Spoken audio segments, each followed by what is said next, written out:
The downfall of Lee Byung-hun's Hollywood future is one of the most shocking collapses in Asian entertainment history. An actor who once stood on the edge of a $100 million franchise career suddenly found everything destroyed by a single night, a hidden recording, and a scandal that spread through Korea's entertainment world with unnatural speed. The blackmail case was real, but the way it exploded revealed something even darker. A power struggle involving rival agencies, media conglomerates, and silent networks that benefited from watching BH Entertainment lose its global momentum. Hollywood froze. Korean media escalated. Insurance companies flagged him. And the very forces that once celebrated his rise turned away without hesitation. This episode unravels the exact sequence that took a global contender and reduced his future to a cautionary tale about influence, timing, and the invisible hands that decide who gets to rise. Stay until the end for more cases from Scandal Asia Files. The rise of Lee Byung-hun began long before Hollywood ever learned how to pronounce his name. His career in South Korea was already the kind of success most actors only fantasize about. Films like Joint Security Area, A Bittersweet Life, and The Good, the Bad, the Weird turned him into a national icon. But the deeper truth was that his skill set opened doors that were normally sealed shut for Korean actors. He could move from cold-blooded gangster to tortured hero to silent anti-hero with a precision that captured the attention of filmmakers across Asia. By the late 2000s, entertainment analysts already called him one of the most versatile actors in the region. That reputation would soon draw the attention of a much larger stage. During the early wave of the Korean cultural export boom, when dramas and films were crossing borders at a historic pace, Korean agencies and government cultural programs pushed to plant their stars inside major foreign markets. It was a strategic moment in global entertainment, and Lee found himself at the center of that momentum. The push was simple. Korea wanted a true crossover star who could break into Western markets not just for a cameo or a token role, but for major studio projects.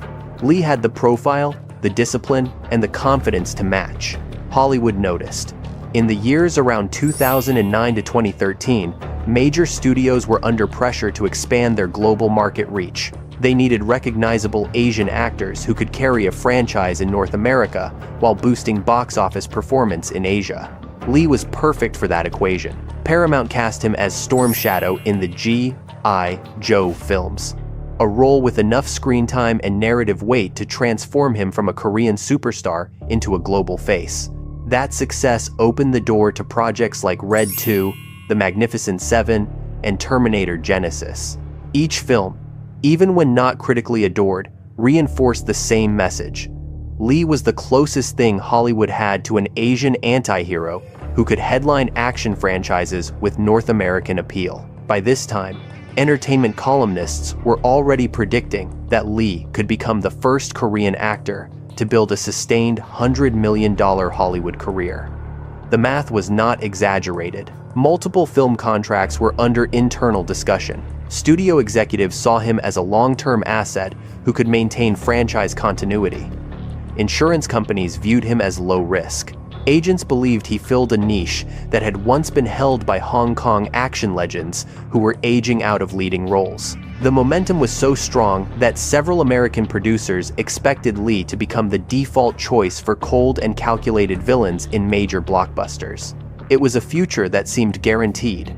Meanwhile, his own agency back home, BH Entertainment, was evolving into one of the most influential independent companies in the country. BH was unlike the giant entertainment empires that dominated Korea's talent ecosystem. It was not backed by a corporate giant or a mega conglomerate. Instead, it was driven by prestige, strong management, and the star power of Lee himself. As the agency strengthened its lineup, signing respected names and expanding its influence in film and television, it began making moves toward international partnerships. Those early conversations with Hollywood producers were not just about Lee. They were about positioning BH as a powerful bridge between Korean talent and the American market. But this rapid growth came with consequences. Rival agencies viewed BH as a non-traditional threat. Smaller agencies envied its prestige. Larger agencies resented its independence. Even some Korean production groups were uneasy about a mid-sized company gaining too much influence abroad. BH was not supposed to reach this high, this fast, without the blessing of the traditional power centers.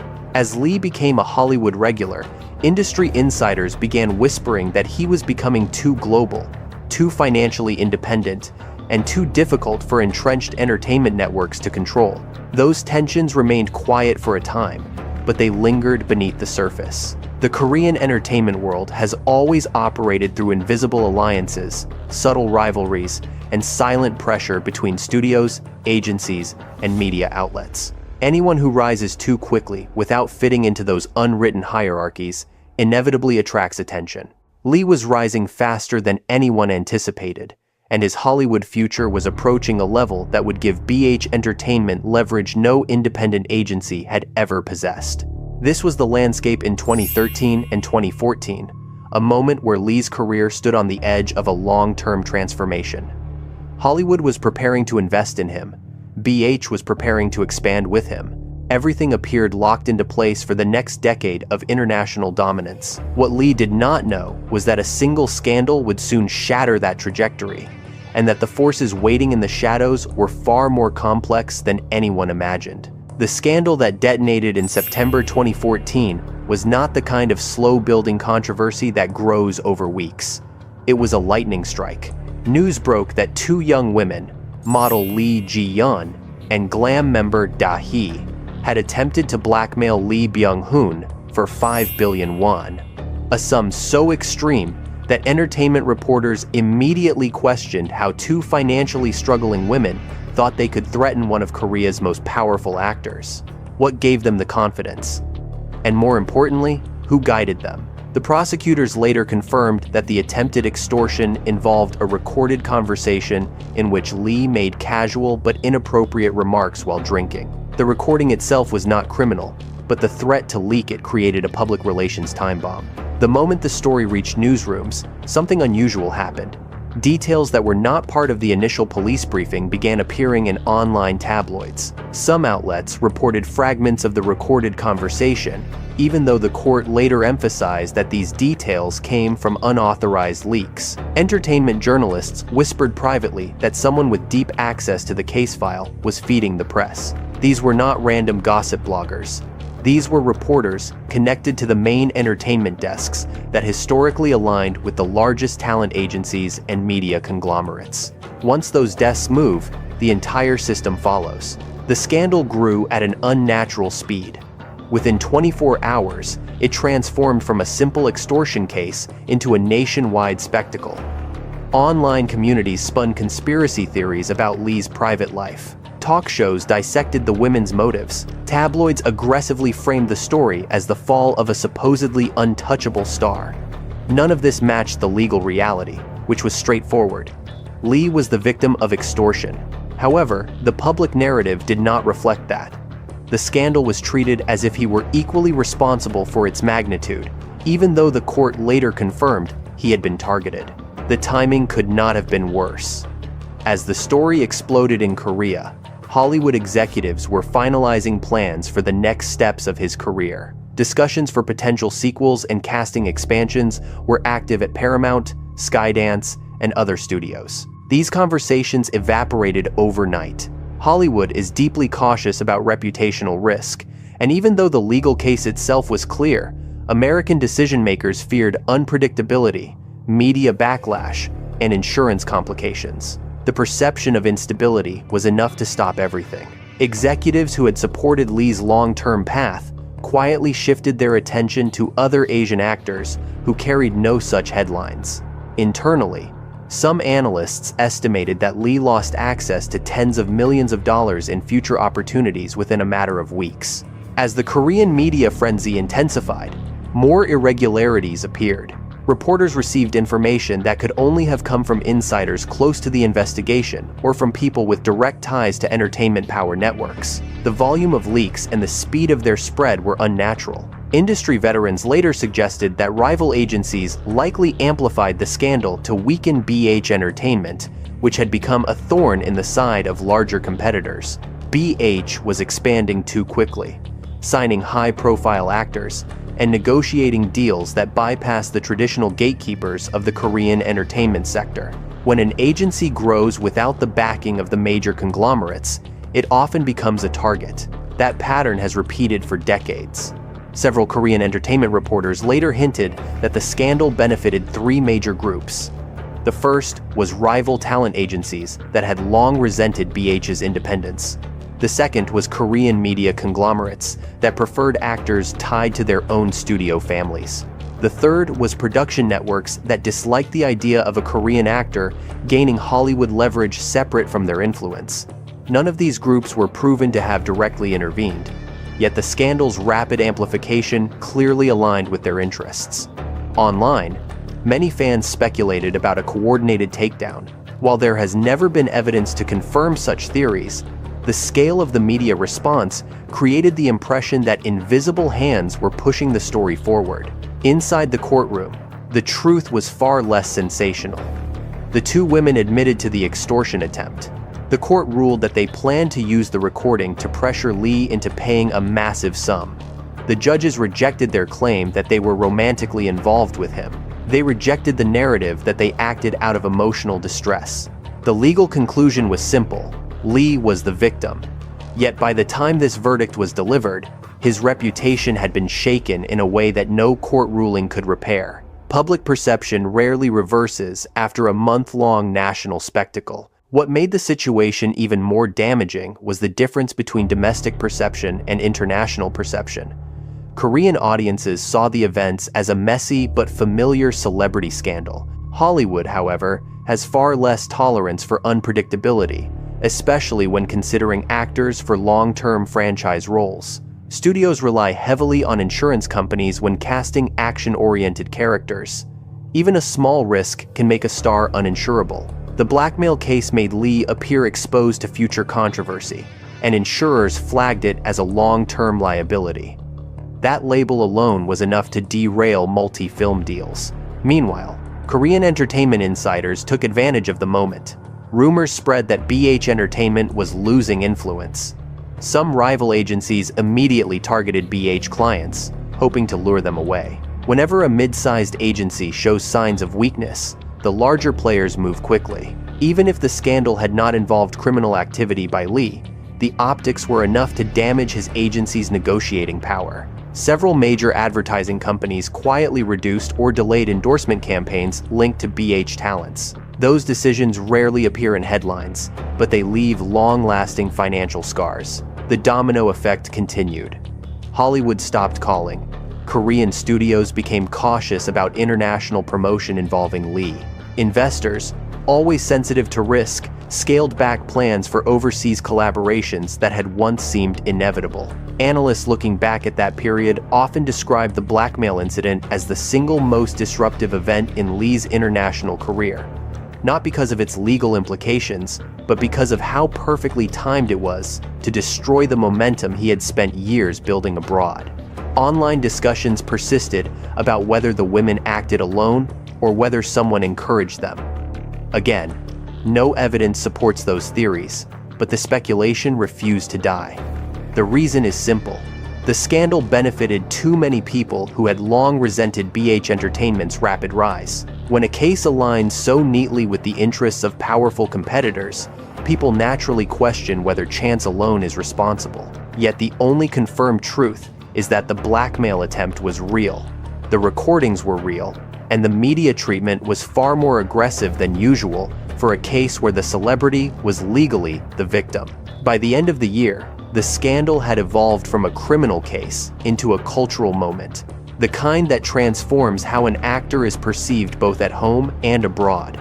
It set the stage for a far deeper consequence, a collapse not only of Hollywood opportunities, but of the delicate power balance surrounding Lee Byung-hun, BH Entertainment, and the entertainment networks that dominate Korea. The fallout that followed would reveal just how quickly a single incident can unravel an international career that once seemed unstoppable. The year after the scandal ended in court should have marked a slow return to normal for Lee Byung-hun, yet the damage to his career moved in a very different direction. The media cycle that had followed him for months did not fade the way other celebrity incidents typically do. Even after the courts confirmed that he had been the victim of extortion, the public conversation around him changed permanently. He was no longer viewed as the untouchable actor whose global rise seemed inevitable.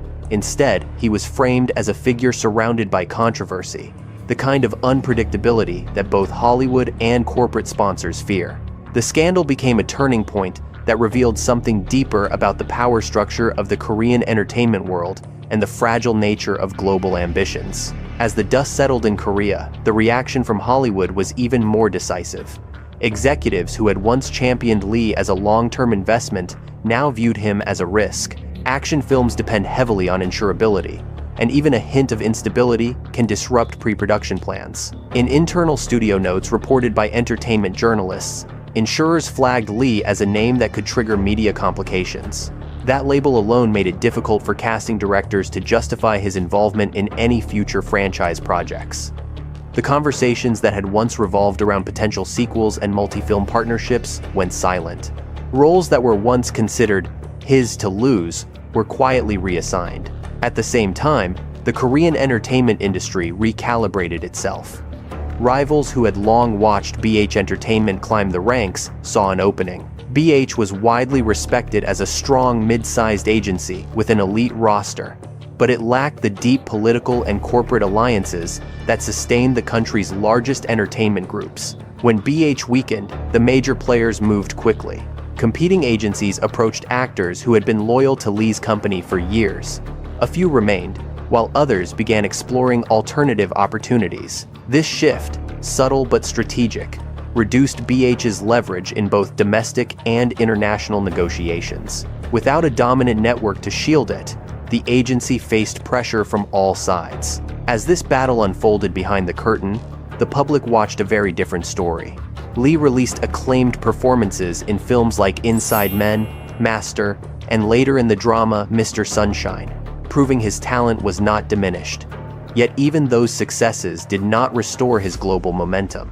The Korean public celebrated his return to form, but Hollywood operates on different rules. Once a star is deemed risky, the system rarely revisits the decision unless a major force intervenes. Lee had once been positioned to become that force, a Korean actor capable of reshaping perceptions of Asian talent in mainstream American cinema. After the scandal, that possibility vanished. Observers began identifying the groups that had gained the most from Lee's halted Hollywood trajectory.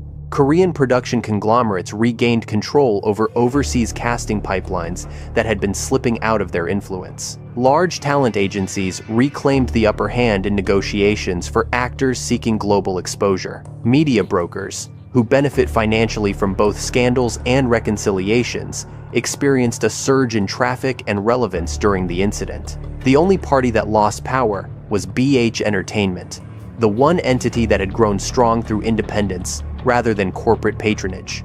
The question that emerged among industry analysts was simple yet unsettling. If Lee had been the victim, why did the fallout strike him harder than those who committed the crime? The answer lies in the nature of the Korean entertainment ecosystem. Scandals are rarely about the incident itself. They are about the forces that decide whether a story grows, shrinks, or disappears. Lee's scandal grew at a speed and scale that suggested powerful interests had little desire to protect him. The silence from certain corners of the industry spoke even louder than the noise from the tabloids. Internationally, other actors began filling the roles once destined for Lee. Donnie Yen, Daniel Wu, Hiroyuki Sanada, Iko Uwais, and other Asian stars gained traction in Hollywood during the years following the scandal. The shift in focus was not smooth or planned, it was reactive. Hollywood needed marketable Asian actors, and Lee's sudden unavailability created a vacuum. For a star whose talent had positioned him ahead of that curve, the timing could not have been more devastating.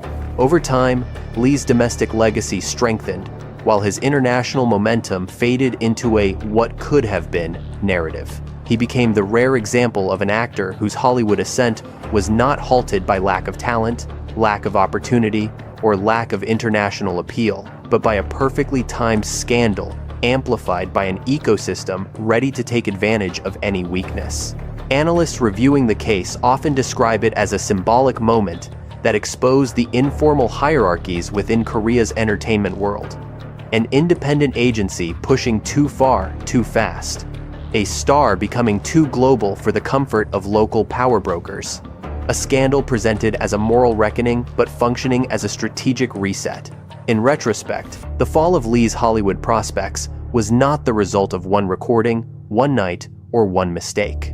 It was the product of accumulated rivalries, industry fear, corporate self-preservation, and the invisible expectations that govern how far a Korean actor is allowed to rise without being anchored to the traditional structures of influence. The scandal revealed that Lee's greatest vulnerability was not public opinion, but the absence of a powerful guardian within Korea's entertainment hierarchy.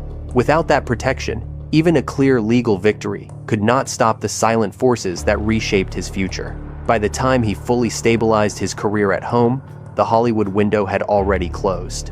The industry had moved on, replaced him, recalculated its global plans, and rewritten narratives that once seemed unshakable. What remained was a story that industry insiders still cite as one of the clearest examples of how an international career worth more than $100 million can collapse without a single studio issuing a formal statement. Nothing dramatic, nothing explicit. Just a door that quietly shut and never reopened. The collapse of Lee Byung-hun's Hollywood dream was not caused by the crime committed against him, but by the forces that amplified it. The case revealed how quickly global opportunities vanish when reputation, influence, and industry alliances collide. His talent never changed, yet the networks around him did. What remains is a story of how a star can lose a decade of potential through decisions made in private rooms far from the courtroom. For more investigations into Asia's most hidden power struggles, subscribe to Scandal Asia Files and explore the untold stories beneath the headlines.